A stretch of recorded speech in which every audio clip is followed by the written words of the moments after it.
warahmatullahi wabarakatuh. Oke, bertemu lagi dengan saya Iva Musdalifah, calon guru penggerak angkatan 11 Kota Palopo. Kali ini saya tidak sendirian.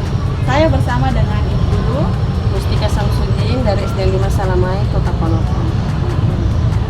Di kesempatan kali ini kita akan melakukan kegiatan percakapan praobservasi ya Bu, ya, untuk kegiatan supervisi. Adapun tujuan dari supervisi yaitu untuk mengetahui dan mengevaluasi jalannya proses pembelajaran yang akan dilakukan. Dan kenapa kita melakukan percakapan praobservasi ini? Di sini kita melakukan percakapan praobservasi untuk mengetahui bagaimana persiapan guru ketika mengajar agar dapat membuat pembelajaran yang lebih efektif dan peserta didik. Bagaimana Ibu? Ya, sudah siap? Siap. Di sini ada beberapa pertanyaan yang ingin saya sampaikan kepada Ibu. Yang pertama, yang berkaitan dengan tujuan pembelajaran. Terkait dengan tujuan pembelajaran, kira-kira apa tujuan pembelajaran yang akan dicapai? Tujuan pembelajaran yang akan saya capai ada 4. Yang pertama, melalui tayangan video, peserta didik dapat mengetahui macam-macam bentuk energi dalam kehidupan sehari-hari dengan tepat. Yang kedua, nanti melalui kegiatan percobaan, peserta didik dapat membuktikan proses transformasi energi dengan menggunakan alat-alat bantu sederhana dengan tepat. Ketiga, melalui kegiatan diskusi, nanti peserta didik dapat menunjukkan proses transformasi energi dengan benar. Yang keempat, melalui kegiatan presentasi kelompok, peserta didik dapat mengumpulkan hasil percobaan sederhana tentang transformasi energi dengan benar. Begitu ya Bu. Jadi untuk tujuan pembelajaran yang dicapai ada 4 ya. Yang pertama terkait dengan kegiatan nonton video. Ya, kemudian terkait lagi yang kedua tentang bagaimana transformasi energi dalam kehidupan sehari-hari. Kemudian percobaan transformasi. Kemudian yang terakhir ada diskusi dan presentasi. Untuk pertanyaan yang kedua Ibu, bagaimana dengan area pengembangan yang akan dicapai? Mengenai area pengembangan yang akan saya capai ada 2, yaitu dalam bentuk pengetahuan dan dalam bentuk keterampilan. Dalam bentuk pengetahuan, nanti melalui tayangan video, peserta didik akan ditampilkan gambar-gambar. Dari gambar tersebut, peserta didik dapat mengetahui bentuk transformasi energinya. Kemudian dalam bentuk dari segi keterampilan, dalam setelah kegiatan percobaan praktikum, peserta didik dapat mengetahui bagaimana proses transformasi energi dengan bantuan alat-alat sederhana yang ada dalam sekitarnya. Jadi untuk area pengembangannya ada 2. Yang pertama dari segi pengetahuan, di mana Ibu akan memberikan tayangan video dan memperlihatkan gambar-gambar konkret yang biasa dalam kehidupan sehari-hari. Kemudian yang kedua ada dalam segi keterampilan, di mana peserta didik melakukan kegiatan praktikum untuk mengetahui bagaimana transformasi energi. Kemudian yang berikutnya, bagaimana rancangan pembelajaran yang ingin diterapkan di kelas? Mungkin dari segi strategi pembelajarannya, model atau metode pembelajarannya bagaimana? Jadi saya capai itu dalam bentuk strategi pembelajarannya, yaitu saya menggunakan strategi berdiferensiasi yang diintegrasikan dengan kompetensi sosial emosional dengan menggunakan metode problem basic learning. Jadi untuk strategi pembelajarannya Ibu menggunakan pembelajaran berdiferensiasi, kemudian diintegrasikan dengan kompetensi sosial emosional dengan pendekatan problem based learning. Ibu, bagaimana dengan media pembelajaran yang akan digunakan? Media pembelajaran yang saya gunakan itu menggunakan benda-benda konkret seperti benang, kertas, kemudian tusuk sate, lilin, kemudian bisa korek api juga, dan benda-benda yang termasuk dalam alat-alat sederhana. Untuk medianya sendiri Bu ya benda-benda konkret yang ada di sekitar. Ada berupa benang, kertas, lilin dan lain-lain. Kira-kira Ibu untuk pelaksanaan pembelajaran tersebut, kira-kira Ibu akan melaksanakannya pada hari apa Bu? Hari apa? Mata pelajaran apa dan jam berapa Ibu? Untuk kegiatan pelaksanaan nanti akan dilaksanakan pada hari Rabu. Saya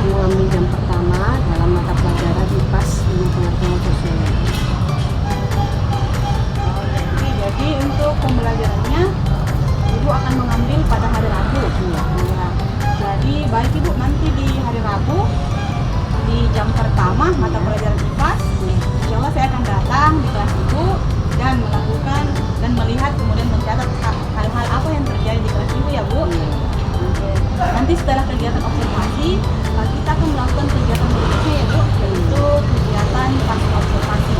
Nah pada saat kegiatan pasca observasi nanti akan ada pengajar praktik yang mana kegiatan percakapan ini adalah percakapan pasca observasi yang nantinya akan didampingi oleh pengajar praktik. Terima kasih Bu atas waktunya yang sudah bersedia berbincang dengan saya dalam percakapan pra-observasi ini. Nah, sampai bertemu di kelas nanti ya Bu untuk kegiatan observasi. Nah, demikian percakapan observasi kami hari ini. Insya Allah kita akan bertemu lagi di percakapan pasca observasi berikutnya.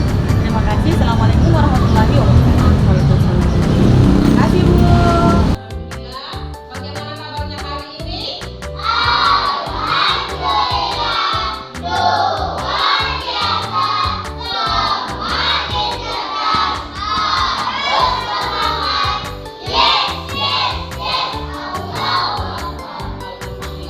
Oke, syukur alhamdulillah kita masih dapat hadir di tempat ini untuk melaksanakan kegiatan proses belajar mengajar.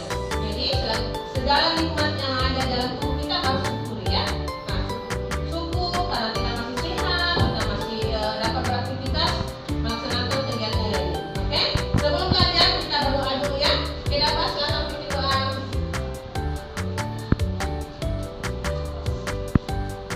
Perhatian, siap! Perhatian, siap! Tempat duduk kami.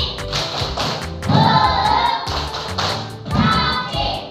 Oke teman-teman, sebelum kita belajar, kita berdoa.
Energi kimia menjadi energi. Oke, sekarang kita masuk ke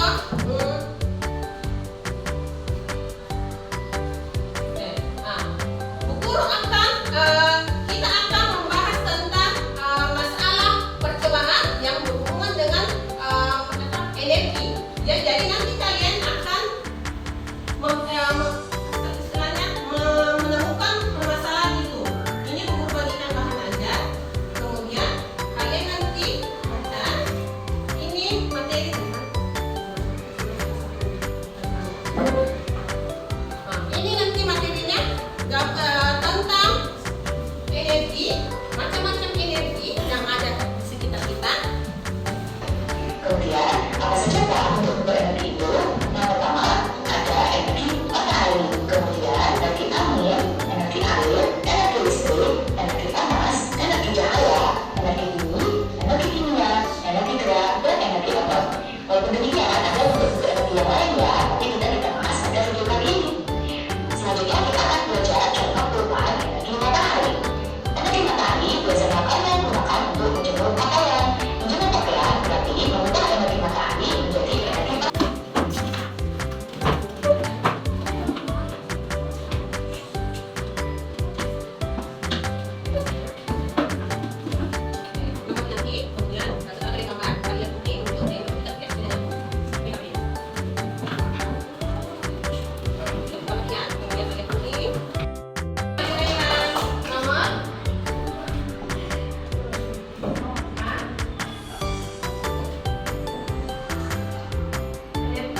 Bismillahirrahmanirrahim. Assalamualaikum warahmatullahi wabarakatuh. Waalaikumsalam warahmatullahi wabarakatuh. Berjumpa kembali di percakapan pasca observasi bersama saya Iva Musdalifah, calon guru penggerak angkatan 11 Kota Palopo. Saya di sini masih ditemani oleh Ibu Guru Mustika, guru yang telah saya observasi pada kegiatan supervisi akademik, dan saya juga ditemani oleh Bapak Sutirman sebagai pengajar praktek pada pendidikan guru penggerak angkatan 11. Oke, Assalamualaikum Pak Sutirman. Assalamualaikum Bu Mustika. Waalaikumsalam warahmatullahi wabarakatuh. Bagaimana kabarnya hari ini? Alhamdulillah baik. Baik, di percakapan pasca observasi ini saya akan memberikan pertanyaan kepada Ibu Iya. Terkait dengan jalannya proses observasi kelas yang telah Ibu lakukan. Ya, dengan tujuan untuk mengevaluasi sejauh mana pembelajaran yang sudah Ibu lakukan. Iya.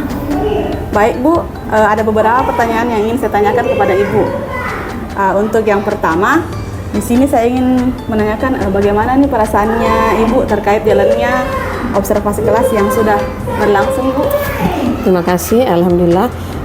Pada awalnya sebelum kegiatan berlangsung pasti ada pemikiran apakah ini akan anak-anak akan aktif atau tidak, tapi alhamdulillah setelah kegiatan berlangsung anak-anak antusias, hampir sebagian anggaplah 98% anak-anak antusias untuk mengikuti kegiatan proses belajar mengajar ini. Jadi alhamdulillah, jadi kegiatan observasi ini sudah terlaksana dengan baik, hampir 98% sudah terlaksana dengan baik. Iya, Bu.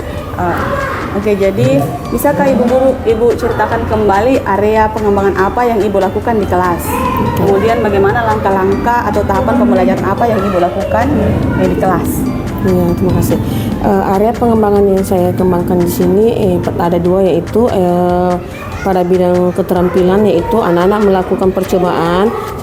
Melalui percobaan itu peserta didik dapat membuktikan proses transformasi energi dengan bantuan alat-alat sederhana, alat-alat konkret.